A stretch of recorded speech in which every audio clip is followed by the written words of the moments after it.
보유하지 않는 주식을 빌려서 매도하는 공매도의 금지 기간을 정부가 내년 3월 말까지로 연장했습니다. 그 사이 불법 공매도를 막을 수 있는 전산 시스템을 구축하겠다는 계획인데요. 관련 법안을 발의한 강명구 의원을 모시고 법안과 정치 현안에 대한 자세한 이야기를 들어보겠습니다.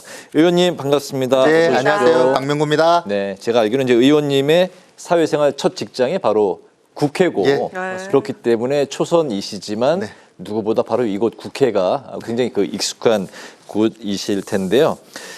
국회의원 보좌관은 이제 10년을 하셨고 우선 이제 윤석열 정부에서 대통령 비서실, 선임 행정관, 국정기획 비서관을 거쳐서 22대 국회 이제 초선 의원이 되셨습니다. 경북 구미시 을이죠. 예. 네, 이제 한 2달 정도 됐네요. 네. 소회가 어떠십니까? 당선의 기쁨은 잠시고요. 책임은 무한한 것 같습니다. 네. 4월 10일 우리 국민들께서 회초리를 드셨거든요. 그래서 수많은 함께했던 동지들이 살아 돌아오지 못했어요.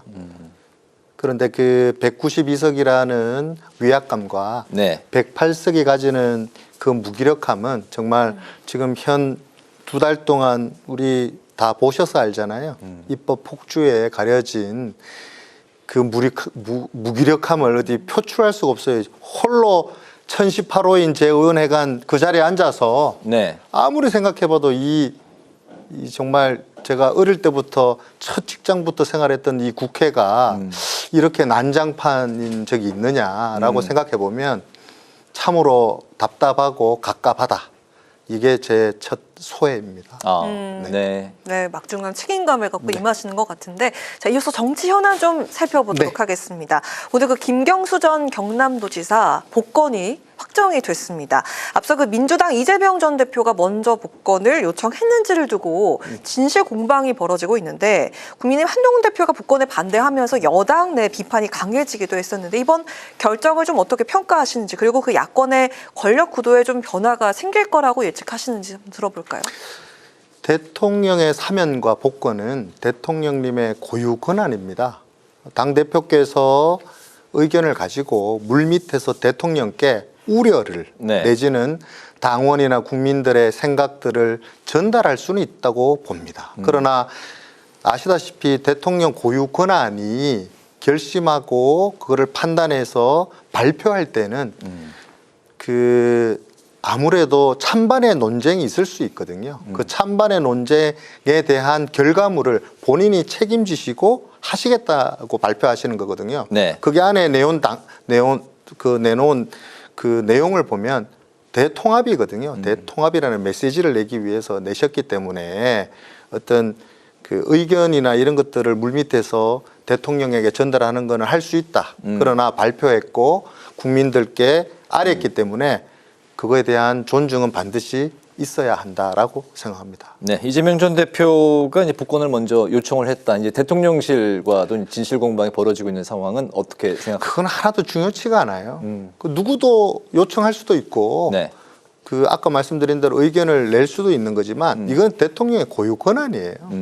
대통령께서 판단하실 문제지 누구가 의견을 냈기 때문에 그 상을 받아가야 된다. 아니다. 이 문제는 그렇게 볼 게 아니라 이게 사면과 복권을 발표하잖아요. 지지율은 약간 빠집니다. 왜 그러냐면요. 국민들은 좀 특혜가 있다라고 볼 수도 있거든요. 그러나 고심 끝에 내린 대통령의 결정은 대국민 통합이라는 굵직한 메시지를 던지기 위해서 하신 결단이기 때문에 우리는 반드시 그거는 존중되어야 된다. 그렇게 생각합니다. 그 민주당의 권력 구도에 대해서는 이재명 후보의 탄탄대로가 이어질까요? 어떻게 생각하십니까?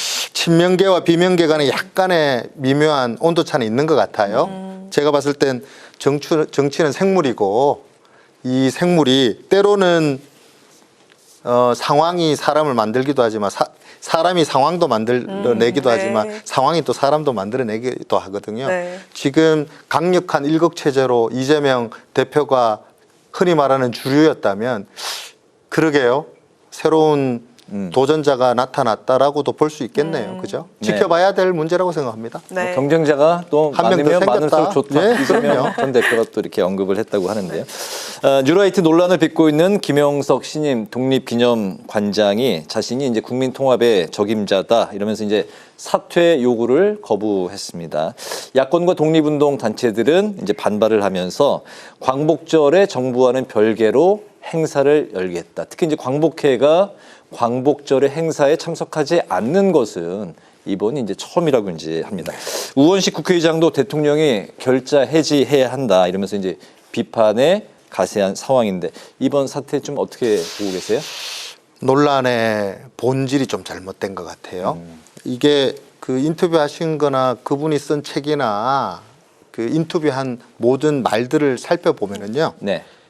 이거는 완전히 그 난데없는 친일몰이 칼춤을 추고 있는 민주당과 이종찬 우리 강북회장께서 사과해야 될 문제라고 생각해요, 저는요.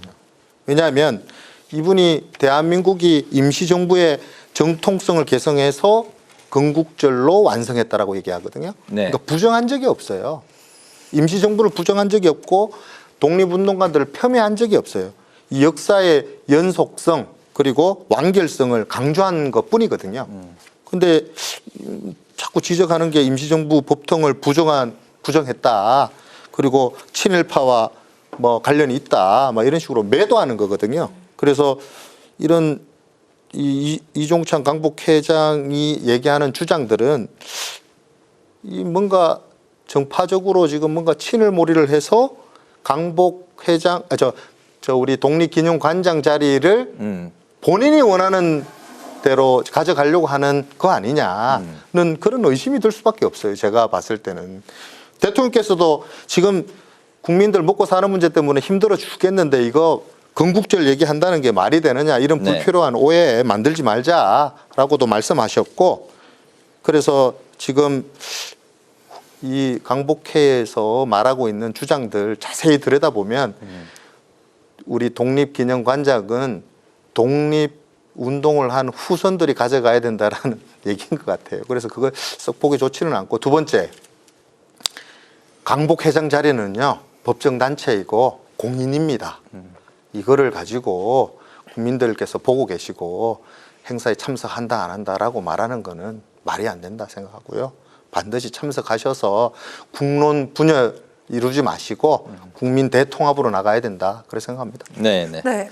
정무위 소속이셔서 이 질문 드리겠습니다. 오늘 그 오전에 국민의힘 정무위 소속 의원들이 기자회견을 열었습니다.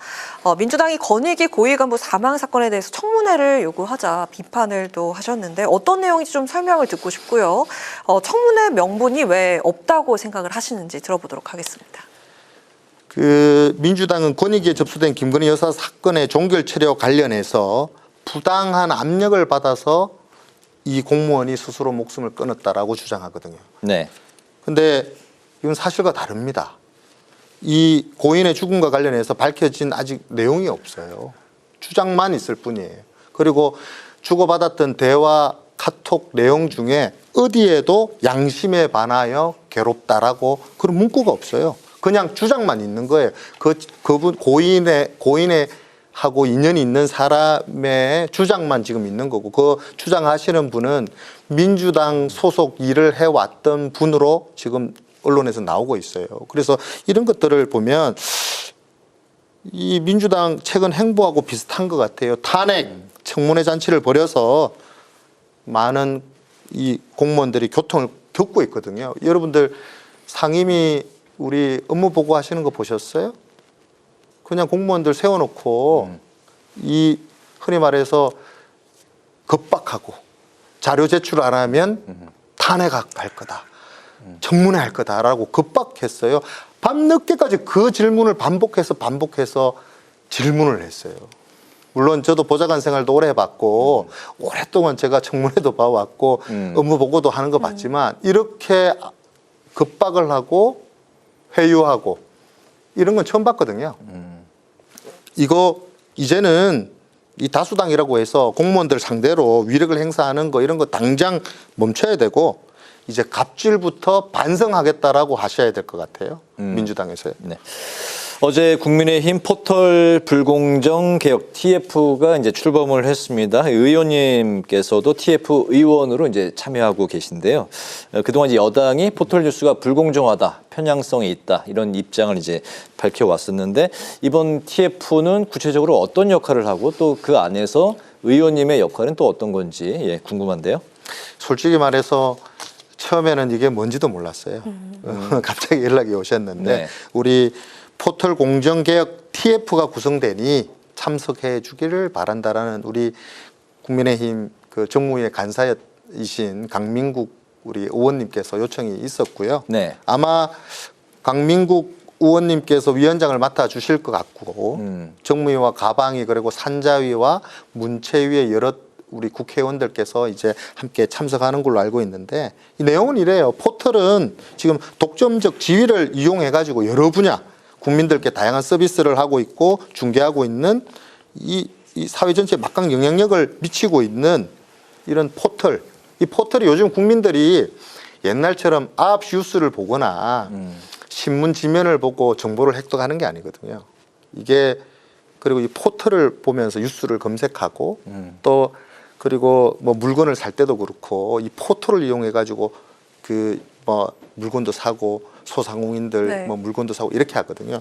그래서 이 포털이 가지는 영향력은 이루 말할 수가 없어요. 그런데 사회적 책임과 노력은 우리가 생각하는 것만큼 다 하는 것 같지는 않아요. 그래서 이걸 한번 들여다보자. 도대체 진짜 우리 국민들한테 신뢰를 받을 만한 일을 하고 있는지 아닌지를 한번 들여다보자. 그래서 TF가 이제 출범한 것 같고요. 그 안에 포털의 뉴스 제휴 시스템의 편향적인 문제, 그게 첫 번째고, 두 번째는 포털의 불공정 행위로 인한 소비자와 소상공인들의 피해가 있는지 없는지, 피해가 있다면 구제를 어떻게 할 건지, 네. 뭐 이런 전체적인 여러 분야에서 벌어지고 있는 것들을 한번 문제를 짚어보고 들여다보자. 그래서 정책적 대안은 뭔지를 한번 살펴보자는 의미로 출범한 걸로 알고 있습니다. 네, 그렇군요. 네, 우리 그 의원님의 22대 국회 입성 첫 법안, 1호 법안 먼저 들여다보니까 자본시장법 일부 개정 법률안 요걸 발의하셨는데 공매도 참 문제가 참 많았거든요. 공매도 투명성을 강화하기 위한 대책이 담겼는데 구체적으로 좀 어떤 내용입니까? 제가 국정기획 비서관으로 대통령실에서 근무할 때 이 공매도 잠시 금지 조치를 시행한 네. 바가 있거든요. 네. 그리고 제가 그 담당했던 부서이기도 아, 하고 그랬군요. 네. 이게 뭐 핵심은 뭐냐면 공매도 전산 시스템 구축을 의무화하자. 이게 공매도 제도 개선 이제 법안을 발의해서 네. 이게 좀 흔히 말하는 불법 공매도를 좀 없애보자. 네, 네. 무차별 없애보자는 의미인데 이게 지난 2023년 금감원에서 조사를 해서 한번 봤더니 글로벌 투자은행에서 이 9개사 164개 종목에서 2,112억 원. 이 불법 공매도가 있었던 거예요. 네. 두 개사에 대해서는 과징금을 부과해서 256억이나 과징금을. 그런데 이게 아무리 금융당국에서 처벌하고 발견하고 또 뭐 공매도 관련돼 있는 뭐 이런 거를 공지를 하고 뭐 한다 하더라도 네. 이거 아까 말씀드린 전산 시스템 이거 제대로 구축하지 않으면은요 다 이거를 수기로 쓰거든요. 또 공매도 불법 공매도 하게 돼 있어요. 그러면 우리 국내 개미 투자자들은 또 손해를 보게 돼 있거든요. 네. 이걸 빨리 막아내야 된다. 그리고 국내 어떤 주식시장의 선진화를 위해서라도 이 기관 투자자 네. 이 불법 공매도 하지 못하도록 방지 시스템을 빨리 좀 마련해서 투명성을 높이자라는 그런 의미에서 법안을 발의하게 됐습니다. 네. 금융에 대한 이제 또 다른 이제 또 질문을 드리겠습니다. 가상자산에 대한 이제 관심이 참 뜨거운데 의원님께서 이제 내년에 이제 시행을 앞둔 가상자산 소득세를 도입하기 전에 시스템 정비가 더 우선돼야 된다 이렇게 말씀을 하셨습니다. 투자의 소득이 생기면 과세하는 게 이제 뭐 그 원칙이고 기본일 텐데 제도가 미흡하면 시장이 섣불리 이제 과세할 때 오히려 이제 부작용이 나타날 수 있다. 이런 이제 우려가 나오고 있습니다. 어떤 점들이 특히나 이제 또 우려되는 점들인지 또 이에 대한 대책은 또 어떤 건지 좀 들어볼까요? 이 가상자산에 대한 제도가 없어요. 정의를 내릴 수가 없는 거예요. 네. 토론회를 해봤어요. 네. 지난번에 우리 전문가들을 불러가지고 토론회를 개최해 봤더니 그러면 어디까지 소득으로 볼 것이냐 또 어떻게 과세할 거냐를 토론을 해봤더니 이게 일시적으로 얻는 소득 이게 일종의 기타 소득이거든요. 이게 일종의 뭐라 그럽니까? 이 저 흔히 말해 복권 당첨금처럼 받는 거와 똑같아요. 이걸 그러면 기타 소득으로 볼 거냐, 분류할 거냐, 아니면 뭐 어떻게 할 거냐 이런 아무런 뭐런 제도가 없어요.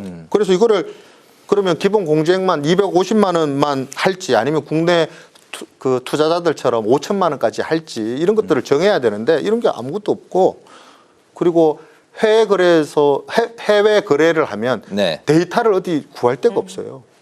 국내에서 하든 해외에서 하든 다 데이터에 남아가지고 그 기록 가지고 세금을 어떻게 매길 건지를 정해야 되는데 이게 공평하지가 않잖아요. 그래서 제가 주장하는 건 선정비 후과세 대통령 말씀 그대로 가자. 정비부터 해야 된다. 지금 이거 세금 과세부터 매길 게 아니라 이거를 어떻게 할 건지에 대한 선정비 후과세부터 먼저 제도적으로 만들어 놓고 과세하자라는 게 토론의 결말이었고 저의 주장이기도 합니다. 시스템을 먼저 확실하게 구축하자. 네, 알겠습니다. 네, 우리 의원님께서는 우리 신앵커께서 소개하신 대로 첫 직장이 여기 국회였고 정말 오랜 시간 동안 뭐 당협위원장, 대통령 비서실을 거쳐서 오랜 시간 동안 정계에 몸을 담으셨는데 주변에 정말 그만큼 기대가 클 거란 생각이 좀 들거든요. 그래서 앞으로 어떤 포부를 갖고 어떻게 하겠다라는 계획이 있으시면 이 자리에서 좀 선언해 주시죠. 들어볼까요? 첫 직장도 국회였지만 네. 결혼도 국회에서 했고요. 아, 그랬군요. 아이들도 여기서 낳았고 아이도 제가 첫째가 12살 딸, 둘째가 10살 딸. 국회 계시는 동안 셋째가 아이가 태어났던 셋째도 있어요. 7살 딸. 딸. 넷째가 또 태어날지도 넷째? 모르죠. 그러나 네. 태어날지도 모르는데 여기가 직장이었고 여기서 결혼을 했고 여기서 아이를 낳았어요. 여기서 키워냈죠. 네. 그런데 우리가 이제는 정치하는 300명 국회의원이 이 저출생 문제 반드시 극복해야 된다. 그것 때문에 정치한다고 선언해야 된다고 생각합니다. 진짜 이 국가 존망의 문제고 존폐 위기거든요. 네, 네. 이 문제를 어떻게 할 것인가를 봐야 되고 이제는 인식의 차이가 인식을 바꿔야 된다고 생각합니다. 아이를 부모가 책임지는 게 아니라 네. 아이가 태어나면 국가가 태어날 때 출생부터 보육, 교육 그리고 키워내서 이 아이가 일할 수 있는 취업 전선까지 국가가 이제 책임지는 시대가 왔다. 그래야만 우리 이 저출생 문제를 극복할 수 있다.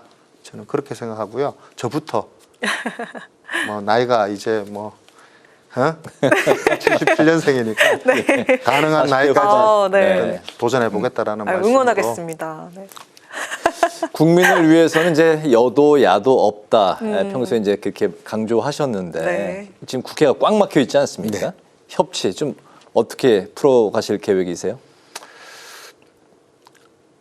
이 정치는 저는 이래 생각합니다.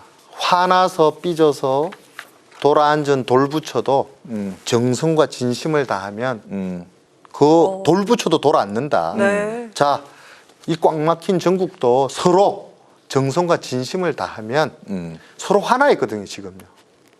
화나서 지금 싸우고 있는 거거든요.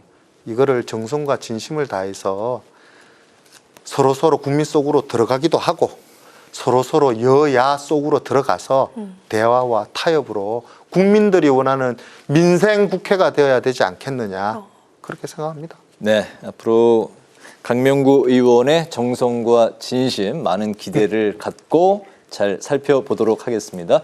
오늘 파워 인터뷰 이제 마칠 시간이 됐습니다. 오늘은 국민의힘 강명구 의원을 모시고 공매도 투명성을 높이기 위한 대책 그리고 현안에 대한 말씀을 들어봤습니다. 의원님 오늘 말씀 잘 들었습니다. 고맙습니다.